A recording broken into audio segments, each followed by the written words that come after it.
Todd, I'm so excited to have you here. You are a rock star and a legend in the real estate industry. You've been in the industry for 23 years. You've worked in every market and every cycle, from Vegas to Chicago, from declining prices to skyrocketing prices, and you've served over 600 families in your career. Thanks so much for being here. Oh, you're welcome. It's great to be here. It's really nice to Uh, be able to talk about real estate. it's my favorite topic. I know it's your favorite topic. Let's talk about the Chicago market. What is the Chicago market like today in 2026? Right now, it's kind of a tale of two different types of properties. We're looking at condos that are a little softer, single families and multi-units and townhomes that are pretty much a strong market right now. Now, even though I say condos are a little softer, it's still a pretty solid market. As a whole in Chicago, we're only holding 2.8 months of inventory, which really means we're in a seller's market. The difference really we're running into is in the condo market, some of the properties just aren't as upgraded, or the people are really trying to push the price, because over the last few years we've had a good increase.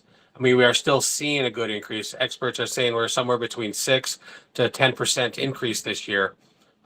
Different neighborhoods are higher, different neighborhoods are lower. Like your Lincoln Park neighborhood will probably be around a 4% increase. But if you go out to Belmont Cragen, you're going to probably see a 25 to 30% increase. Up in Uptown, where you're at, you're going to find about a 15% increase. This is based on just what's out there on the market and what people are putting together right now, which is a lot of times a much more staged, much more higher quality looking property to get on the market, so they can actually uh, adjust what they're looking for. If they want to upgrade their property and get a bigger single family home, or if they want to downsize. So we're actually seeing a really strong market here. Unfortunately, we're low on inventory. Hmm. So it's before we started recording, you were telling me how the Chicago market and what the media portrays are two different things. Can you go into a little more detail on that? Yeah, so what you're hearing a lot of times, you hear in the national media that the real estate is going down. I mean, even some of the webinars I just watched this morning were talking about how the market is soft a little bit. The media really is talking about more of the flashy areas. Now, I say when you look at this, look at from the state of Washington, go down to California, go over to Nevada for Las Vegas area, Arizona, Texas, you go to Florida, and then you go all the way up to Connecticut. There's a lot of new development that's happening in that location. The greater Chicago area does not have a lot of new development. We do have development going, but it's so far outside of the city that a lot of people just don't really want to travel that far unless you have to.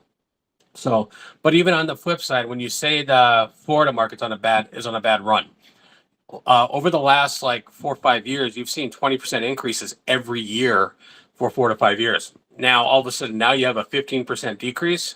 I'll take that any day of the week.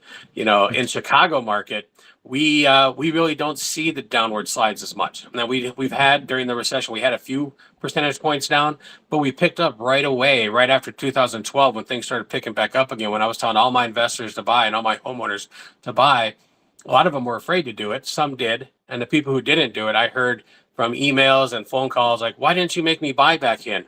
It's because the market's great. And I'm like, here's my email, here's my text message that I sent to you back in 2012.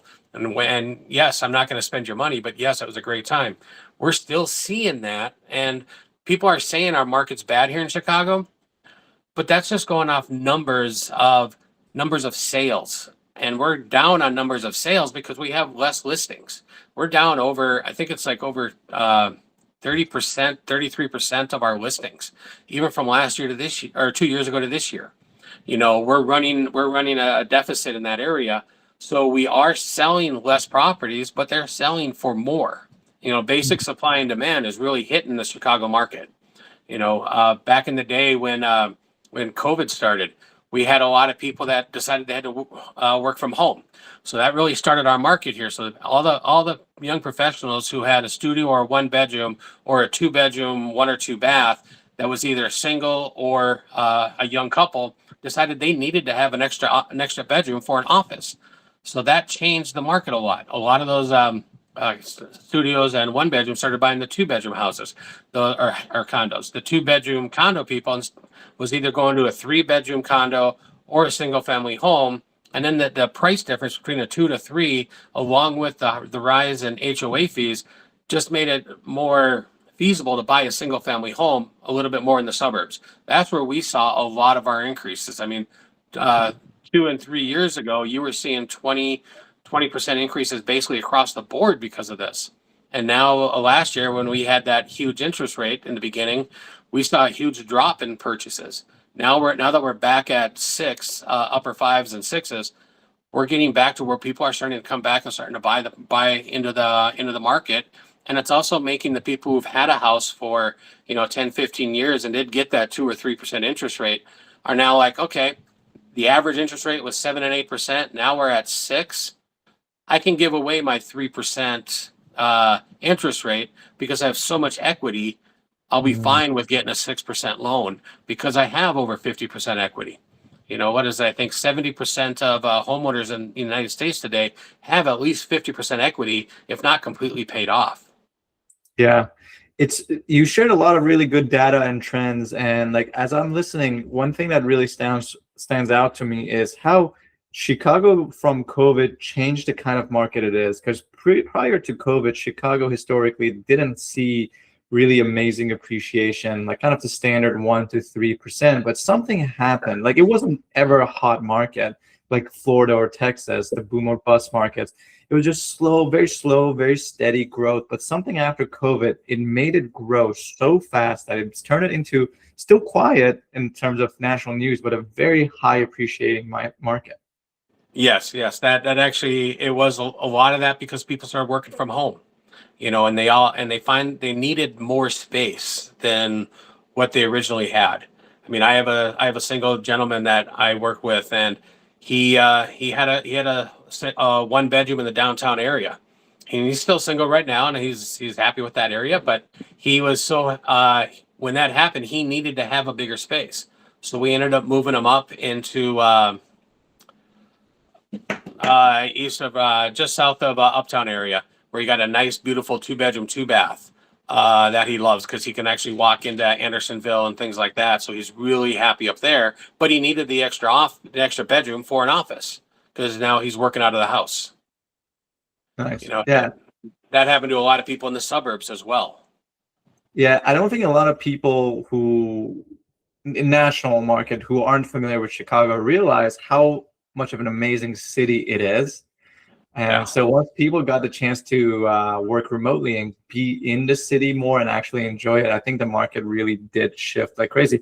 And our economy is very stable. Have you noticed the same thing because we have different employers?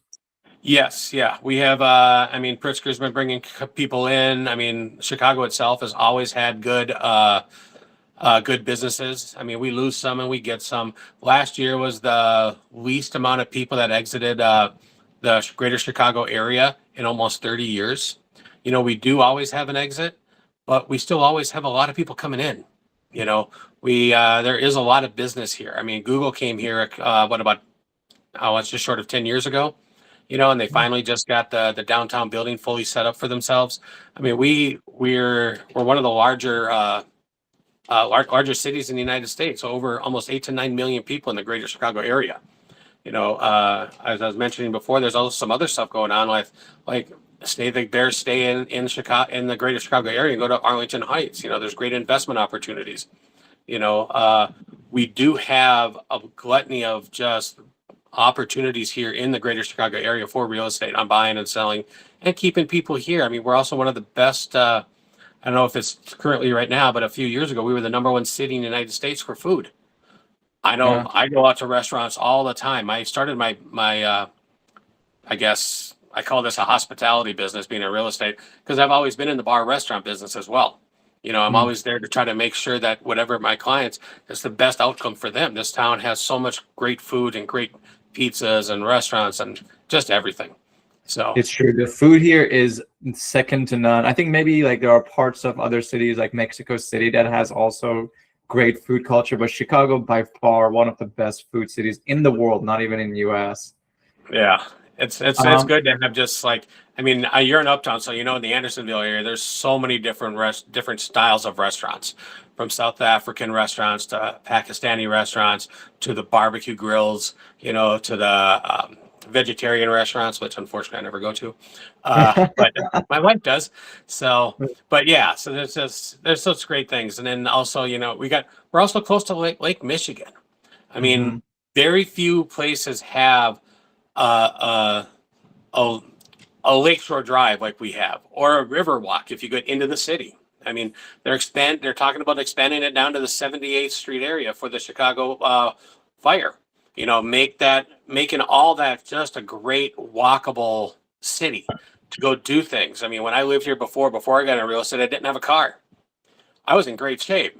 I had 2 or 3% body fat. And I'm not a small guy. I was at 270 pounds with that, because all I did was walk and work out and bike and rollerblade.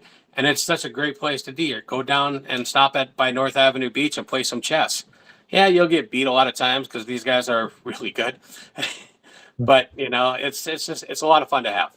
This town is just great. Yeah. It's a great city. So based on all of this, what is your view on how Chicago market will evolve in the next 10 years? I see for sure in my opinion, the next 3 to 5 years, we will see a good increase in value. I myself, I'm a little bit more optimistic. So most of the experts saying 6 to 9. I still see us higher, like keeping to that 9 and 15% for the next 3 to 5 years, and then kind of leveling off. We will finally get to the point where we're down to the national average of 4.1 that we've had if you spread over the last 50 years, we have about a 4.1, 4.3, give or take, increase in value over the long time. Yes, we have a lot of ups, so we also have a lot of downs, but if you just spread it out over a long frame, you're looking at a 4% increase on an average. So I foresee that continuing. We're kind of the center of the United States, so we will have a lot of industry, we'll have a lot of business, we will keep just moving on, and I don't foresee anything major happening to the Chicago market over the next decade. I see good, solid, steady growth, because we don't do the high increases in value, for the most part. Ours, even during the recession, we didn't drop that much. We didn't go down like some of the places. Like I had a condo in Vegas when we left. We sold it for $190,000. I think 2 or 3 years later, it sold as a foreclosure for $25,000. We don't have that here in the Chicago area, and we didn't have that back then. So I see some good, solid growth and investment, and just as a place to live and to grow and to raise families. Yeah. I see that as well. It's interesting that you say we'll eventually hit the national average. I want to switch gears because I want to talk about you and your expertise. You're obviously extremely knowledgeable on the market, but understanding the market is one thing. Providing a great client experience and making sure your clients win in any type of market is a whole other thing. How do you go about making sure your clients win, may it be buyers or sellers? So on both of them, one of our first times we talk, I try to set up a meeting so we can sit down and talk and go over. I really need to figure out their goals, what their needs are, kind of get what their wants are, but I'm also brutally honest with them. I'm going to tell them flat out, you might want that $800,000 house, but realistically, your payments, you want to be in that $500,000 or $600,000 house. So let's find one of those, and then later on, we can actually either upgrade the current house to the same quality of an $800,000 house. So if you want all the high end stuff to it, we can do that while you're living there. I have my wife actually happens to be an interior designer. I have a variety of general contractors that we work with to help get your house elevated to the interior to what you want. If you can qualify for the bigger one, then yes, we'll do it. But what we're going to do is we're going to sit and we're going to talk. And we're going to figure out exactly what you want, try to hit your goals. And then I will go over what, in my belief and in my experience, what will actually happen to help get you there, and also I will unfortunately be also telling you what you can't do, but that is part of what being a consultant or a real estate broker should be. Someone that's not just afraid to not tell you what the honest truth is. I run into a lot of brokers, and a lot of people actually in general as a whole will always instead of trying to uh, really give everybody the full information because they don't want to hurt their feelings, we'll try to sugarcoat things. That's not how I do it. And my clients all know that. And I would say in my real estate business, I would say 95% of my business is referral business because people know that I really take care of them. You know, on the buy side, I am that agent that will fight the other agent on the other side to drop that price by another $5,000 or $10,000 or ask for more closing cost credit so you can keep more money in your pocket. You know, I'm a big fan of keeping money in your pocket. So when you do buy your house, you can buy the new appliances if you need it. You can get that new bed. You can do all the fun stuff you want, or you can get that brand new 100. I think it's 100 or 120 inch flat screen TV now that just came out just before the Super Bowl. You know, so you can afford to buy those things. On the sell side, I will fight for that extra $5,000 or $10,000. I had a client once that goes, I said, no, I know they'll go for 15,000 more. He's like, oh, all you want is the extra commission. And I laughed at him and I'm like, okay, $15,000. Let's figure out that commission. Okay. All right. How about I give you the commission and I'll keep the difference, you know? And he was like, well, what is that? And I said, well, let's round it out. It's $1,000 commission extra. So you get the 1,000 and I'll keep the extra 14. Does that work for you? He's like, well, no. And I said, so I'll take the headache of arguing with the other agent, arguing with the attorney, arguing with everybody to make sure I make you $14,000 more. And you just sit back and relax and just be happy when we get done. And then we'll sign the contract and you got it. And he was like, okay. And we ended up getting $17,000 more. And because actually at the last minute I changed. I went to 18,000 higher. And then they came back and I dropped it by only 1,000 and said, that's all we're doing. And we got it. You know, I do that constantly with my clients. I am not that agent that is just cares about how many deals I do. I care about what goes into my clients' pockets. You know, that's what makes me happy when I do a deal. I love it when I'm able to help a client get a property to buy it or sell a property and sell it. But the happy part is when I can actually tell them, no, let's go for more money, either selling or buying, to be leveraged on their side. And that's why a lot of my clients refer me out, because I do that. I love what you said. I think realtors come in a lot of shades and colors and expertise, and that's the beauty of the industry. We have ones that are very emotionally driven, saying like does this fit your dream? Does it fit your goals and all of that? You're saying it needs to fit your goals, but also I'm going to get you a financially like rewarding deal. If you're a buyer or seller, and like you're a tough negotiator. It's obvious you're a tough negotiator. So you're implementing it to make sure your clients get a good deal as well. Right. And I also and one of the things, being in real estate during the short sale foreclosure era, I never want my clients to be house poor. You know, I have clients that are telling me, oh, I'm qualified. Like I have a client recently that just purchased up in Glenview. I sold his house here in Evanston. When I put it on the market, nobody thought I would get that price for it. Had the open house, went under contract in 7 hours with multiple bids. 7% over asking price, and that wasn't even the highest offer that came in. It was just the strongest offer. We ended up buying something in Glenview. They were qualified for over 1.5 million. We ended up buying something for 800,000 because it matched what they wanted. It matched what they needed. You know, there were those houses that were that big and that expensive and did match what they could qualify for, what they wanted, but it used most of their money. And I'm like, what do you guys like to do? Do you want to travel? I mean, they have a little baby and I go, you want to travel? You want to take her around? I mean, one of my experiences as a kid, and I never thought this was outstanding until after I married my wife and a lot of my friends. My mom and dad had a motorhome. We took 1 month off every year from my preschool to about my somewhere in my junior high. And we traveled the United States in a motorhome. I went everywhere. You know, I thought it was normal, you know, because we traveled places and we saw other families that did this, you know, and so I never thought anything about it until now. And that's what I talk to my clients about. What do you want to do? What kind of experiences do you want to have in your life? Your house is your house, and you need to have that as great. You need to have a great place like that. But you also need to live your life.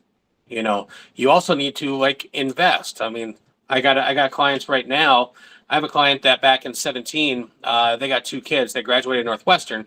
They wanted their kids to go to school. And so I told them, I said, hey, let's do an investment that's a little different than what you would normally do. And they're like, what's that? I go, there's a 25 or 28 plan that helps you invest, so kind of like a 401k. I go, let's do this instead. Let's find you a 3-flat near Northwestern. We'll buy it. You will put your 20 or 25% down. You will rent it out. We'll make sure it's a positive cash flow. You will pay yourself back part of what the rent is. And when your kids get old enough to go to school, hopefully they'll go to Northwestern because you're alumni. If not, that's fine. What happens is when they go to school, you transfer the property over to the kids. Now you don't have to pay for their college. You don't have to pay for anything with them. They will get the income from the property. They will live in one and they'll have roommates and they'll get income. And it worked out to where they were getting $2,000 a month. As of 3 months ago, they just got back their $203,000 that they put into this property as their 25% down. For the last 3 months, they've been actually able to put $2,000 a month away, and that's actually, I don't know what their rents are now, but that's based on the rents when we bought it. So I know it's more than that. The numbers I have up here is right now their loan is only about $473,000 on this property. It's worth a little over $1 million. The kids still aren't ready to go to college yet. They got the first one's ready to go in about 2 years. The next one will go 2 years after that.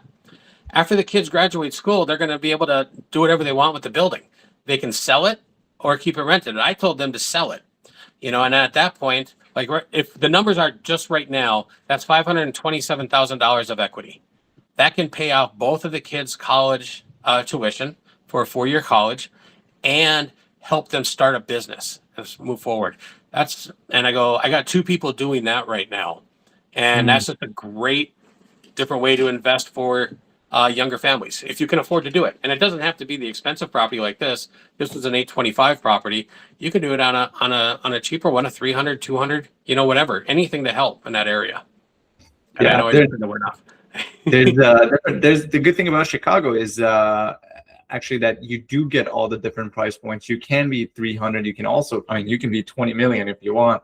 Yeah, but like you can get extremely high quality stuff, like great education, great schools, great food, great at town, great neighborhood, everything for around 600 to 700. Like that's like world class everything, which makes it really affordable compared to a city like Boston, where a 1-bedroom in like an average part of the city is $1 million too. So that is one of the beauties of Chicago and its diverse market, and that is a beautiful plan that you laid out for your client. We're coming up on time, so I have one question for you. What can buyers and sellers do to prepare themselves to win? Meet with their agent and a mortgage broker. Really kind of just understand they won't understand what they want initially, but what they want to do is you're gonna find out what you can qualify for. Then talk with your agent, preferably me. And what we'll do is we'll sit down and we'll go over basically your goals and things like that. And our first time out, I know this is not what a lot of agents do, but I do. I like to take people out. We're going to see 10 or 15 properties on the first day. That's a lot. That's more than enough. But what I do is I bring a sheet with me for every property. You have my buyers will have between 3 to 4 to 5 questions to answer. Just kind of, and it really kind of narrows down for me what we're looking for, so we can actually quickly find something to match what you're looking for. It kind of really narrows down the search for me for buyers. I really sit down and I go over the full contract with them. I'll go line by line over it. I've done it. I've spent 2 hours on it. I've spent 5 minutes on it. It all depends on the client. But you really just need to get going and start the process, and just listen to your agent. There's a lot of people out there that are real estate agents, or they talk about being real estate agents, but they happen to be your dentist. They happen to be your hairstylist. If anybody out tells you that they know what they're doing for real estate, great. Ask them what firm they're with or what have you. And then all of a sudden they say, oh no, but this is Uncle Charlie's best friend's sister who is an agent that told me this. Great. Go talk to her instead. Or go talk to somebody else, but just talk to a real estate agent and a mortgage broker. to help you figure out this whole thing. Because there's a lot of stuff that is done on my side that I never tell my clients. There's a lot of stuff I do in the background. I know as a mortgage broker like you, there's a lot of stuff you do in the background to help make sure that the deal goes through and to make sure your clients are taken care of. And that's what you want. You want an agent that's willing to do that. Be willing to talk with a few of them. And please do not fire that agent or that broker just because you want to feel bad. This is one of your largest, not over 95% of the people, this is your largest purchase you'll ever have in your life and or sale. You want somebody that's in your corner 100% that is willing to do anything and everything that is legal for you to make sure that you have the best experience possible and that you're able to buy that house, sell that house, and either get the highest price for it on the sale or get it for the best price and the best terms on the buy side. And that all comes with interviewing agents, interviewing brokers, sitting down and talking and taking that time to either have like a Zoom call or meet in their office, and not just oh, hey, I want to go see this house, let's go see it. You need to have somebody that's working on your team with you. This is a team business. This is realistically a team to buy you a property. I love that. That's really good. And if what you said resonates to people that are interested in working with you, what's the best way for them to reach you? They can always call me, 773-551-8091. Reach out to me at Todd at the Fike Group. So it's THEFIKE group.com. Always will get back within 24 hours, hopefully sooner. Some days I do too, take a full day off. But those are the fun days I play with my nephews online. That's beautiful. Amazing. Todd, thank you so much. All right. Thanks. Have a great day.